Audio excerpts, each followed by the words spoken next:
hari pernikahan mereka Kamis 19 Agustus 2021 ada 6 poin yang disepakati pasangan Rizky Bilar dan Lesti Kejora. Dalam perjanjian pranikah mereka, yang pertama adalah selalu saling menghubungi. Kedua, merayakan hari jadi atau anniversary setiap bulan yang disertai pemberian bunga. Ketiga, masing-masing harus selalu punya waktu untuk pasangan. Keempat, wajib mencium kening. Kelima, tidak boleh ada guling di tempat tidur. Dan keenam, terbuka soal password baik untuk ponsel, media sosial hingga PIN ATM. Sebenarnya apa yang dimaksud dengan perjanjian pranikah? Apakah masyarakat familiar dengan perjanjian pranikah? Kan jadi udah ada perjanjian sebelum menikahnya gitu. Jadi menghindari yang tidak diinginkan sih mungkin ya. Belum pernah sama sekali sih saya, benar kayak. Secara hukum perjanjian pranikah adalah sebuah perjanjian yang dibuat oleh calon mempelai sebelum menikah secara sah. Hal ini diatur dalam pasal 29 ayat 1 Undang-Undang Nomor 1 Tahun 1974. Perjanjian yang akan mengikat suami istri biasanya berisi tentang pembagian harta benda masing-masing jika di kemudian hari terjadi perceraian atau kematian.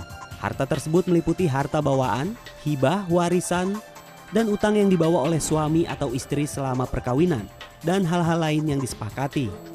Menurut pengacara Minola Sebayang, perjanjian ini biasanya dilakukan untuk mengamankan harta pribadi. Kalau tidak ada perjanjian pranikah, tidak peduli harta itu merupakan andil siapa untuk mendapatkannya, dan tidak peduli di atas namakan siapa, tetap ada harta gono gini di dalam itu. Tapi kalau ada perjanjian pranikah, kemudian hartanya di atas namakan masing-masing nama istri, masing-masing nama suami, maka mereka otomatis kan boleh melakukan apapun terkait dengan. Bila terjadi pelanggaran atau wan prestasi, pihak yang merasa dirugikan bisa melakukan tindakan hukum. Tentu awalnya menegur pasangannya, lebih lanjut mungkin menggunakan jasa hukum pengacara melakukan somasi, teguran. Meski lazimnya perjanjian pranikah mengatur mengenai harta, perjanjian ini juga bisa mengatur hal-hal lain yang disepakati bersama.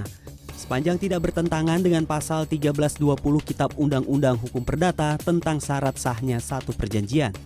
Syarat itu antara lain adanya kesepakatan bagi mereka yang mengikat diri, kecakapan para pihak untuk membuat suatu perikatan, tidak bertentangan dengan kesusilaan dan perundang-undangan atau kausa yang halal.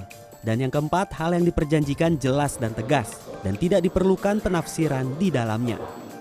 Tim Liputan CNN Indonesia.